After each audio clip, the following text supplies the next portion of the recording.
Bellator 260, Lima versus Amosov, 11 fights on the entire fight card. Douglas Lima and Yaroslav Amosov, the co-main event. Jason Jackson and Paul Daley, Aaron Pico and Aiden Lee, Iliara Giovanni and Vanessa Porto, DeMarcus Jackson and Mark Leminger, Levin Chokeli and Kyle Krishner. Levin Chokeli has 9 wins, 0 losses, with every single win being a first round knockout win. Absolutely insane, but he's fighting a killer and Kyle Krishner, who fights with Khabib and Islam Makhachev, and is amazing wrestling. That's a really good featured prelim fight of the night right there. Justin Gonzalez and Taiwan Clarkson, Nick Newell, the one-handed fighter in the lightweight division, and Bobby King, Matthew Skibiki, if I'm saying the name correctly, and Lucas Brennan, Amanda Bell and Marina Maktakina, if I'm saying the name correctly, I'm sorry, Alex Belizzi and Gustavo Torijo. Overall, really good fight card. Really looking forward to Kyle Krishner, Levin Chokeli. Really looking forward to Aaron Pico's fight, and Paul Daley's fight, and of course the main event, Douglas Lima and Yaroslav Amosov for the welterweight belt. That's going to be a really exciting fight. Where will the fight take place? I do not know. Will Douglas Lima defend the takedowns, keep the fight on the feet, land those leg kicks that he's always known for landing, or will Yaroslav Amosov's wrestling and grappling game be too much for Douglas Lima right there? We'll see in the fight that's going to be happening on Friday, June 11th right there on Bellator. Going to be a really good fight right there, but we got a full card prediction to go through right now. We're going to look at the first fight on the fight card right here in the light heavyweight division. Alex Belizzi and Gustavo Torijo, if I'm saying the name correctly right here. This is going to be a good fight in the light heavyweight division. Alex Belizzi and Gustavo Torijo. Gustavo Torijo needs to keep the fight on the feet 100%. Alex Belizzi's wrestling and grappling and ground and pound is going to be way too much for Gustavo Torijo right here. 3 wins and 1 loss. Fought inside of BKFC. I got 2 first round knockout wins right there. Got a second round knockout win and then another first round knockout win. His only loss by split decision against Denzel Freeman right there, who has really good ground and pound and really good wrestling. And you look at his opponent, Alex Belizzi, also has really good ground and pound and really good wrestling, which is the only way that Gustavo Torijo has lost in his professional MMA career. So right here, Alex Belizzi is going to go out there and try to wrestle, try to get on top, get side control, get full mount, get half guard. It doesn't really matter. Whatever position Alex Belizzi does get on the ground, he's going to have the advantage. He's going to control on top, land some elbows, land some right hands, lays a lot of ground and pound on the ground on top of Gustavo Torijo. And in the fight that Gustavo Torijo did have 3 years ago with Denzel Freeman, he didn't really show the best skills in getting right back up to the feet. Kind of just stayed there. He was on his back and he didn't really know what to do. He didn't really show any skills in getting right back up on the feet. And getting a guy like Alex Belizzi, who's a much better wrestler and grappler than Denzel Freeman, I just don't see him getting back up to the feet when he does get taken down right here. So I do think Alex Belizzi is gonna dominate the fight on the ground with 7 wins and 1 loss. Amazing wrestling, really good ground and pound. Heel hook submission win in the 4th round. First round knockout win, second round knockout win, and a second round knockout win, all due to ground and pound. So this fight's pretty simple for me. I'm going to say inside the distance for Alex Belizzi in the first or second round by ground and pound TKO or by a submission win by rear naked. One of those type of things right there. But Alex Belizzi's wrestling and ground and pound will be enough in my opinion, because Gustavo Torijo, I just don't like what he does when his back is on the ground. He just doesn't do enough to get back up on the feet where he will need a fight to be right here. So Alex Belizzi is going to implement that wrestling, implement that grappling, and that ground and pound. And overall, Alex Belizzi will win the fight right here. Probably by inside the distance by KO TKO or a submission win right there, just by finish in the first or second round. Should be a really good fight in the light heavyweight division right there. Amanda Bell and Marina Maktakina, if I am saying the name correctly.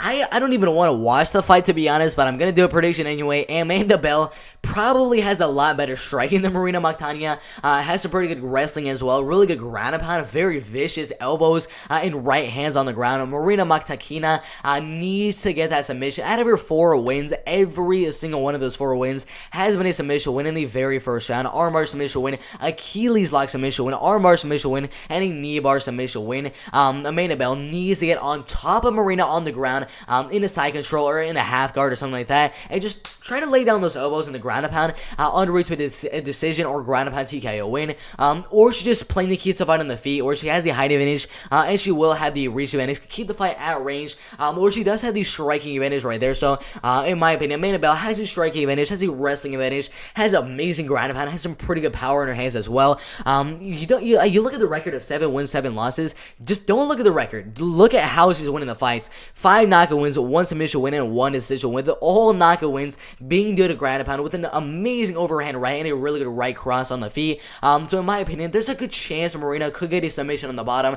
Good knee bars, good arm bars, good ankle locks, Achilles locks, all those type of things. But I just don't see that happening. I think Amanda Bell will control the fight on top, ground and pound a little bit here and there, and mostly, I don't know if she's going to want to keep the fight specifically on the ground on top of Marina, because there is that threat of the submission from Marina. But even if the fight goes down there, I doubt she will get submitted from Marina. So I think the fight on the ground, Amanda Bell will have that wrestling and grappling and ground and pound advantage over Marina. There's a good chance she could get the submission, but I don't think that's going to happen. And then the striking advantage going to Amanda Bell as well. So my prediction with Amanda Bell and Marina Maktakina is going to be Amanda Bell going out there.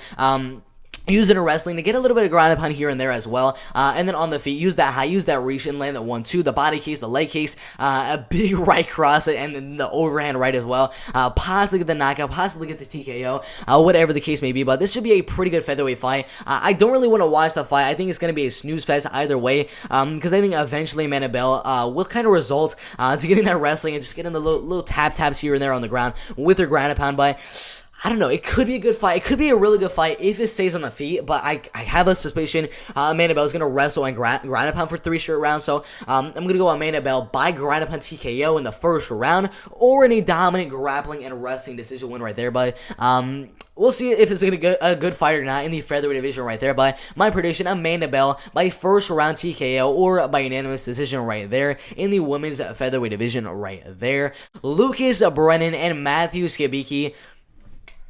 Lucas Brennan is going to win the fight. It's a pretty obvious prediction. Lucas Brennan, get the fight down, grapple, ground and pound for 3 straight rounds. I really don't know. Get the TKO, get the knockout, get the submission. I really don't know. Whatever he's going to do in the fight, I think he's going to do very, very well in. 4 wins and 0 losses. Decision win, second round TKO, first round submission, third round submission right there. Get you down, get the rear naked, get the ground and pound, and get the submission or ground and pound TKO. That's the main way he wins a fight so far in his professional MMA career. But he's only 21 years old. I already know they're feeding him Matthew Skibiki right here. Whatever the odds are right here, I know the odds are going to be like minus 1,000, minus 1,500, something crazy. I really don't know why you're watching my prediction for this, because it's such an obvious prediction. Because Matthew Skibiki, even if you look at those 3 losses, you look right there, 1-5 Jamal Johnson. 1-5, who his other 2 submission wins, his other 2 professional MMA wins are coming by submission. So he lost to only 1 guy that had a record of 1-4, and that guy was a wrestler and grappler, which is exactly what Lucas Brennan is gonna look to do right here. So it's such an obvious prediction. I'm guessing like 99, 100% of these Tapology predictions are going Lucas Brennan. Let's check it right here. 98% going Lucas Brennan. It's such an obvious prediction. His grappling's better. His ground and pound's better. Even the striking, honestly, is going to be better than Matthew Skibiki's right here. So I think it's going to be an absolute domination wherever the fight goes. Not really much else to add. Lucas Brennan by finish in the first or second round. Whether it's by knockout, whether it's by TKO, or whether it's by submission, whatever the case may be, Lucas Brennan by finish in the first or second round right there. Should be a really, really good fight in the featherweight division right there. Nick Newell and Bobby King in the lightweight division. If you guys do not know who Nick Newell is right here, 16 wins and 3 losses. Look right here, the man has 1 hand. So that's the main reason I don't think he's gonna have these striking advantage, because how is he gonna land his jab? I'm not making fun of him, but how is he gonna land his jab? He doesn't have a left hand. He's not gonna land a left hook. He's not gonna land a jab.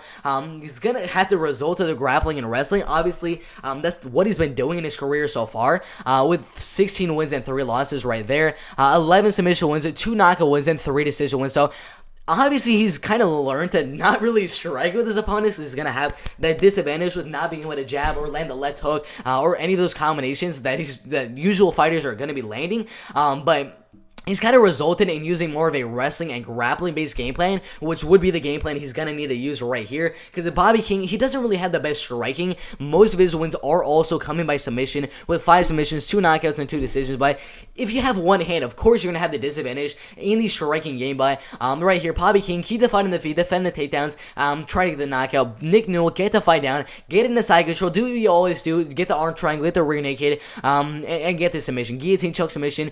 He's only lost like against a really good fighter, Alex Munoz on Dana White's Contender Series, and then Justin freaking Gaethje, my second round knockout. That's the only time he has ever been finished. So Justin Gaethje, a former title challenger who fought Khabib Nurmagomedov and beat Tony Ferguson, that's his only loss by finish ever in his professional MMA career, and he's got one hand. How? That's just absolutely insane. But Nick Newell, do not strike with Bobby King because he don't. I'm sorry, I'm not making fun. I gotta kind of state the obvious. He doesn't have a hand. If he did have a hand, he'd be a really good fighter because he's really tall, really lengthy, has 74-inch reach. But his grappling, his wrestling, is very good as well. So in my prediction right here will be Nick Newell getting the fight down, using the wrestling and using that grappling. And I think even though he's gonna have that one hand, I think he's gonna lock in a rear naked. Or an arm triangle choke submission right there. But Nick Newell, in my opinion, will get the submission win in the first or second round, or dominate the fight on the ground. But if he does not get the takedown, Bobby King will win the fight by. I think he will get the takedown. In my opinion, Nick Newell will win the fight right there. My first or second round, a rear naked or arm triangle choke submission, or get a dominant grappling and wrestling decision win right there. Should be a really good fight in the lightweight division right there. Taiwan Clarkson and Justin Gonzalez in the featherweight division. Justin Gonzalez, 11 wins and 0 losses right there. A little bit less lengthy of a fighter, but a little bit taller of a fighter than Taiwan Clarkson right there. Personally, Justin Gonzalez will have the wrestling, the grappling, and ground pounding advantage in my opinion. Personally, I think Taiwan Clarkson will need to keep the fight on the feet. He's a lot stronger than Justin Gonzalez, a little bit more powerful than Justin Gonzalez is in the striking game. Really good body kicks, outstanding outside leg kicks, and really good high kicks as well. So Taiwan Clarkson, keep the fight on the feet, use the kickboxing, and just try to defend the takedowns. That's the main way. I think he will win the fight. He does have some pretty good wrestling and grappling. That's why I think the fight is a lot closer than people think, because his wrestling and grappling game is honestly not too bad, as most of his wins are coming by ground and pound TKO, ground and pound TKO, ground and pound TKO, and then another ground and pound TKO. So he does have a pretty good wrestling and ground and pound game in his background, but Justin Gonzalez will have the advantage there, and the main way he will win. Get the fight down, side control, half guard, maybe even full mount. I really don't know that if that's going to be a possibility right here, but either way, get him down and look for the finish on the ground with the ground and pound.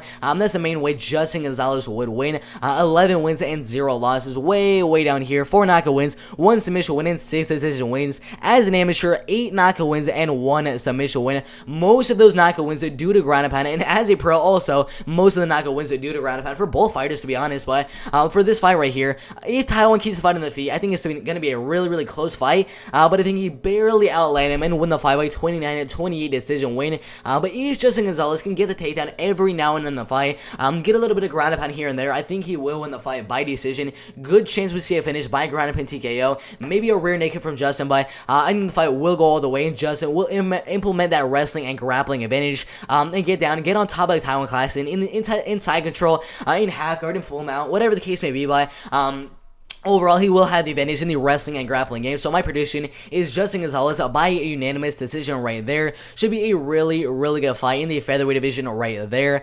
Kyle Krishner and Levin Chokelly in the prelim fight right here. Prelim fight of the night, in my opinion. Out of all the prelim fights right here, this is the one I am most looking forward to. Kyle Krishner and Levin Chokelly in the welterweight division. Levin Chokelly, 0 fights inside of Bellator, but outside of Bellator, the man is a savage, bro. 9 wins and 0 losses, with every single win as a professional MMA fighter being a first round knockout win. Literally every single one of them. 57 seconds, 25 seconds, 4 minutes, 3 minutes, 17 seconds, and I can go on and on, but every single win, a first round knockout win. Levin Chokelly is a powerful striker on the feet, keep the fight on the feet, and he's also a really lengthy and really tall fighter. He's going to have a 5-inch height advantage, and I believe a 3 or 4-inch reach advantage as well. So in the fight, keep the fight at range, defend the takedowns by using the height and reach, kind of 1-2-1-2, and then unleash a big right hand and try to get that knockout in the first or second round. Kyle Krishner needs to wrestle, needs to get the fight to the ground. Obviously, has a really good wrestling background. Training with guys like Khabib, Nurmagomedov, Islam Makhachev, all those type of guys at his gym. Really good wrestling right there. Get the fight down ASAP. Guillotine choke submission win, second round submission. TKO win due to ground and pound, and then a first round submission win. So get the fight down, ground and pound, ground and pound, ground and pound, and look for that finish by submission or ground and pound TKO. But Leminger Kelly, his striking is amazing. I'm curious to see what the odds are going to be. 80% going Kelly. I don't agree that he should be that big of a favorite. Not really fighting the best competition so far. Or the only good competition in his last fight with 5-0. Other than that, is 3-5 right there. 1-3, 0-1, and then 0-1 all the way from there. Hasn't really fought the best competition. This is going to be his biggest step up in competition against Kyle Krishner, who has amazing wrestling, amazing grappling, and amazing ground and pound. So I think the fight's a lot closer than a lot of people think. Personally, if I would put odds on the fight, I'd probably have Leminger Kelly around minus 145, minus 150, somewhere around the range. I know a lot of people right now are super hyped on Levin's really good power in the first round with 9 knockout wins out of 9 professional MMA fights, but not really against the best competition. So, I think the fight's a lot closer than people think. Do not bet on Leminger Kelly if he's like a 3-1 favorite or something like that. But Kyle Krishner, really good wrestling, really good grappling, and really good ground and pound, needs to implement that in the fight, and he will win the fight. But I'm gonna slightly lean Leminger Kelly to win the fight by knockout in the first or second round. I would not bet Leminger Kelly, but I am going Leminger Kelly to win the fight. Should be a really good fight in the welterweight division right there. But my prediction: Leminger Kelly by knockout in the first or second round right there. Should be a really good fight in the welterweight division right there. DeMarcus Jackson and Mark Leminger. DeMarcus Jackson needs to keep the fight on the feet. Mark Leminger is so much stronger than DeMarcus Jackson is. In the clinch, Marcus Leminger is gonna bully DeMarcus Jackson in the clinch and in the wrestling and in the grappling and in the ground and pound. Mark Leminger is gonna have a fun time just battering him up in the clinch, battering him up with the ground and pound on the ground. Amazing ground and pound, really good wrestling and really good grappling. So DeMarcus Jackson, stay away from the clinch, stay away from the grappling, and stay away from that wrestling. Keep the fight at range and kickbox with Mark Leminger for 3 straight rounds on route to a decision win. But I don't think that's going to happen. There's a chance, there's always a chance, of course, for him to win the fight by decision right here. I don't think he's going to get a knockout with only, I believe, 2 or 3. Only 2 knockout wins on his record, but Mark Leminger, way stronger, way more powerful. He's going to pick him up, slam it down over and over and over again, use that wrestling, use that grappling, and use that ground and pound in all 3 rounds, possibly get a ground and pound TKO, possibly get a submission, 4 submission wins, and 4 knockout wins. So, in my opinion, it's either going to, I would probably, if there's underdog odds on Mark Leminger inside the distance, I'd probably put some money on Mark Leminger. But overall, in my opinion, I go Mark Leminger in the fight. A second round, a ground and pound TKO, or my rear naked choke submission. Should be a really good fight in the welterweight division. He's just much stronger, way better wrestling, way better grappling, and amazing ground and pound. So, even if DeMarcus Jackson is really good in the striking game, eventually Mark Leminger will get him down and land all those ground and pound strikes. So my prediction: Mark Leminger by TKO or submission in the first or second round right there. Should be a really good fight in the welterweight division right there. Vanessa Porto and Iliara Giovanni, if I am saying the name correctly, in the women's flyweight division. Vanessa Porto, get the fight to the mat ASAP. 22 wins and 9 losses. 37 years old. A little iffy there. She is 37 years old, 10 years older than Iliar Giovanni, however you say the name. So that kind of might play a factor right here in terms of speed. Of course, if you're going to be younger, you're going to be a lot faster. Your ligaments are going to move a lot better than if you are 37 years old. So that could definitely play a factor right here. But on the ground, she will have the advantage, in my opinion. 22 wins and 9 losses. Way down here, 11 submission wins and 4 knockout wins, all by ground and pound TKO. Her mission in the MMA cage: get you down and ground upon the heck out of you, grind out a decision win, or get the submission or ground upon TKO before that. So she's kind of a grinder. Get you down and grind you until maybe she gets a finish, maybe not. But she's just a grinding fighter. That's why I'm not necessarily looking forward to this fight, but could be good, could be bad. You really don't know what's going to happen right here, but Vanessa Porto, just grind your way out through a decision win. That's the main way I see her winning the fight right there. Ilya Joanna, I haven't seen much film from her, only the 2 fights inside of Bellator. Other than that, I literally could not find any film on her, but she showed a lot of heart in the kind of Watanabe fight, moving forward all 3 rounds. Even though she was losing the fight, she showed a lot of heart in that fight, but heart doesn't necessarily win the fight, and right here with Vanessa Porto and Ilya Giovanni, I see Vanessa Porto taking the fight down over and over and over again, and doing what she always does, grinding out another decision win. Obviously, her last fight, she was not able to do that with Liz Carmouche, who was also a grinding type of fighter, going out there wrestling and grappling and grinding. But in this fight with Ilya Giovanni, I think Ilya, I haven't really got to see much of her striking, because there's not much film to go off of from Ilya Giovanni right here, but I think her main way, because she will have that grappling and wrestling disadvantage, I think she's probably going to want to keep the fight on the feet, but I don't think that's going to happen. Eventually, Vanessa Porto will get the fight down, and we'll use that wrestling, we'll use that grappling, and ground pound as well. So my prediction for this flyweight fight between Vanessa Porto and Ilya Giovanni will be Vanessa Porto winning the fight by unanimous decision right there. Should be a really, really good fight in the flyweight division right there. Aaron Pico and Aiden Lee in the featherweight division right here. Aiden Lee, the one thing that caught me super off guard with this guy is the height and the reach. In the featherweight division, it kind of reminds me of a Sean Woodson, who was inside the UFC, who was 6'1 or 6'2, something crazy, but he's a super tall, super lengthy fighter in the featherweight division, 6 foot tall, a 4-inch height advantage, and a 4.5-inch reach advantage right there. Of course, keep the fight at range and kickbox with Aaron Pico. Do not let Aaron close that distance, use his freestyle wrestling and his power and his combinations in the clinch, the uppercuts, the right crosses as well. Do not let him close the distance.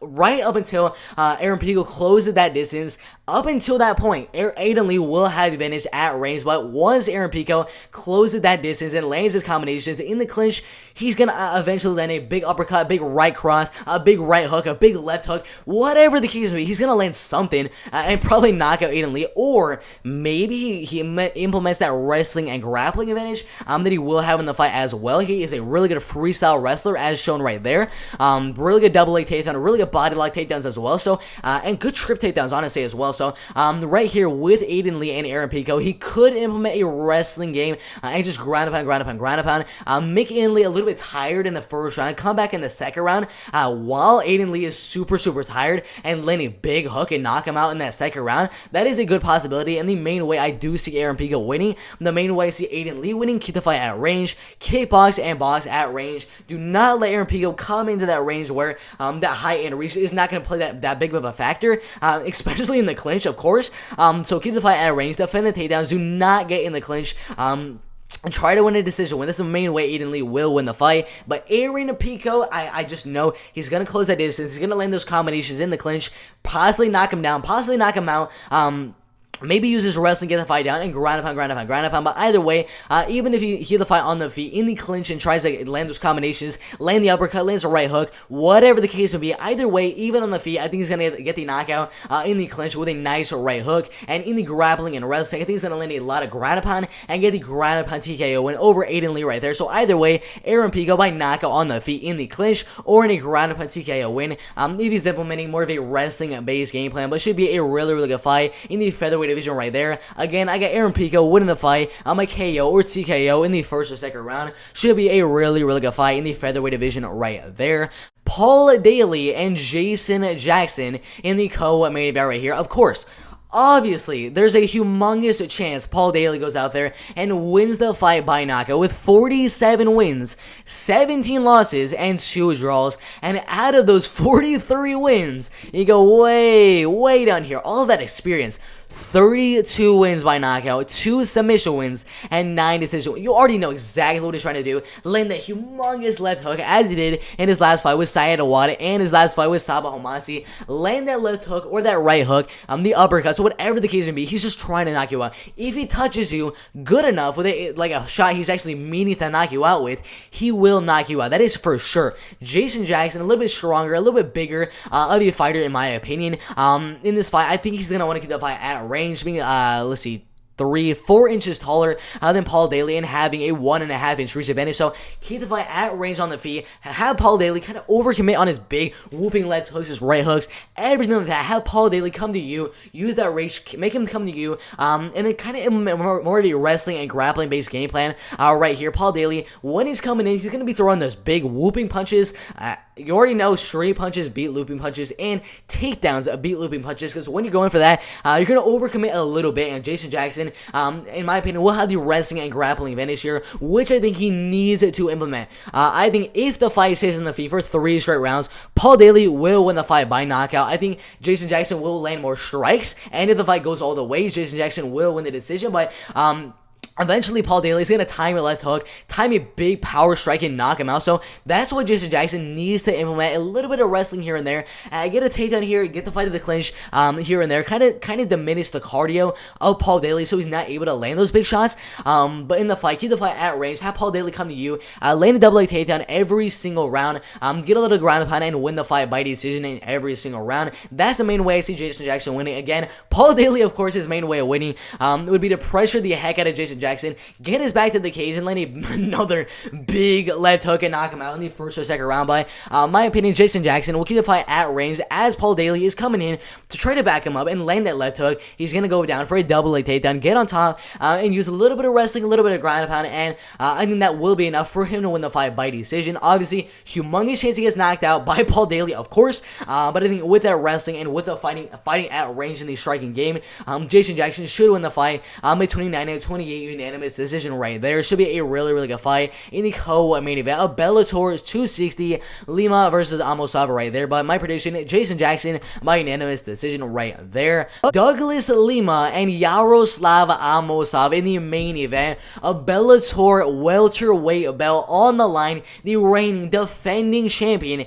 of the welter division, Douglas Lima, who was the champion 3 separate times. Absolutely insane. 32 wins and 8 losses right there. Fought Rory McDonald, Lorenz Larkin, Paul Daley, Michael Venom Page, knocked him out with leg kicks and an uppercut. Absolutely insane. Gegard Mousasi, Ben Saunders, Kobe Ortiz, Ben Askren, all of these type of guys in his Bellator MMA career right there. But lots and lots of finishes, 14 knockout wins, 12 submission wins, and 6 decision wins right there. A lot of power in his hands and in his feet as well. The man's kickboxing is amazing, especially the lead leg outside calf kicks. I don't even want to talk about him, because as soon as I start talking about Douglas Lima's leg kicks and calf kicks, my leg starts to ache a little bit, because those leg kicks are nasty. You just look at his career so far. Leg kick knockout win on Michael Venom Page right there. Leg kick knockout win on Rick Hahn. A head kick knockout win. A leg kick knockout win right there. And I'm sure a lot of other leg kick knockout wins. But his outside leg kicks are so good for disrupting the movement of his opponents. In this fight, he doesn't really need to use the leg kicks that much, because he is fighting a wrestler who's not really going to need the movement in the striking game to land his strikes. But Yaroslav is gonna need to implement more of a wrestling and grappling game plan. Do not strike with Douglas Lima, because after a while, your leg is going to be really beat up, and Douglas Lima is just going to keep on coming at you with combinations. His right hand, his leg kicks, his body kicks, his head kicks.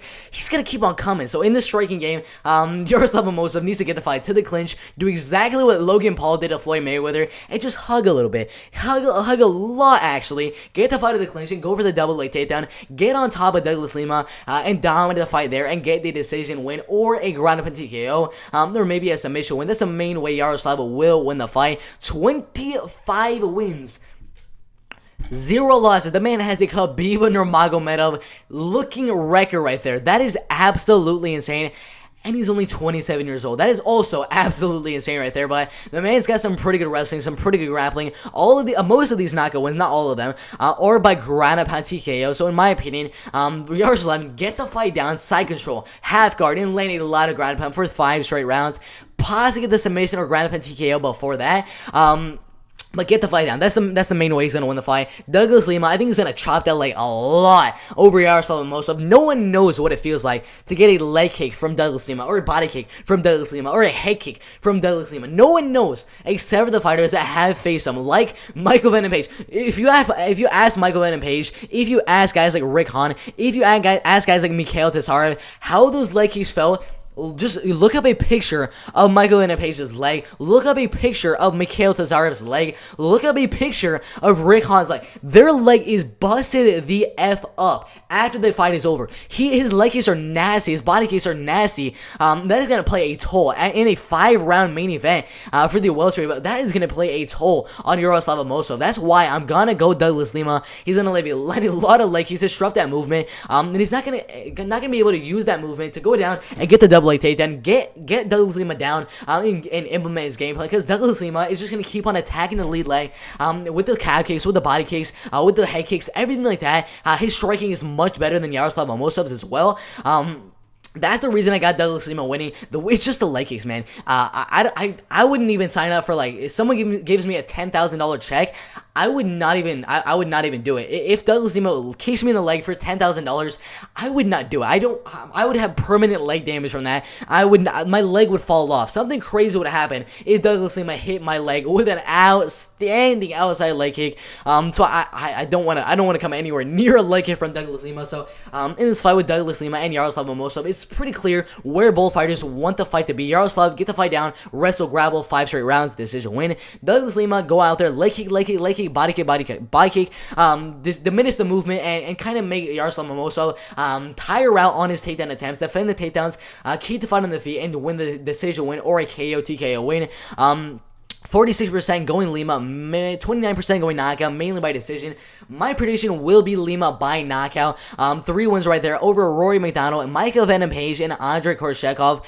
2 of them being finishes, 1 of them a knockout, 1 of them a submission, and one of them a decision right here with Douglas Lima and Yaroslav Amosov. I think he's going to attack that leg of Yaroslav, really disrupt the movement of Yaroslav Amosov, and right after one of those leg kicks, I think he's going to go for a really big right hand, maybe a right hook, maybe a right cross, and I think he's going to land flush on Yaroslav Amosov, and it's going to be the first time Yaroslav Amosov loses the fight, not gets finished in the fight, loses. 25 wins, 0 losses. After this fight, in my opinion, I think Yaroslav Amosov will be 25-1 with 1 loss on his record. Don't get me wrong, there's a good chance Yaroslav Amosov wrestles and grapples and ground and pounds for the win right here, but I don't think that's going to happen. Douglas Lima is the GOAT of the welterweight division, in my opinion. Sorry about that. I think he's going to go out there, licking the heck out of Yaroslav, and my prediction, Sorry about that. It's Douglas Lima winning the fight like KO or TKO in the second or third round.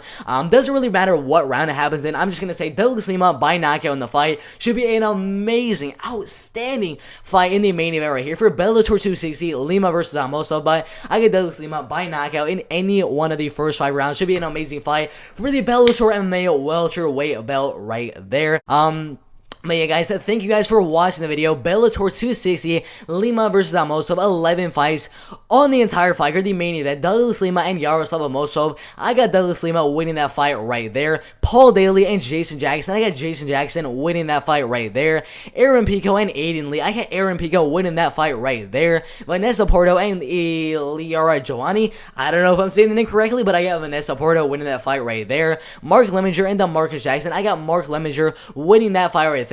Levin Chokeli and Kyle Krishner, I get Levin Chokeli barely winning the fight by knockout. Possibly defending the takedowns and winning the fight by knockout, but that's a close fight right there. But I am going Levin Chokeli to win that fight by knockout right there. Tyler Clarkson and Justin Gonzalez, I get Justin Gonzalez right there.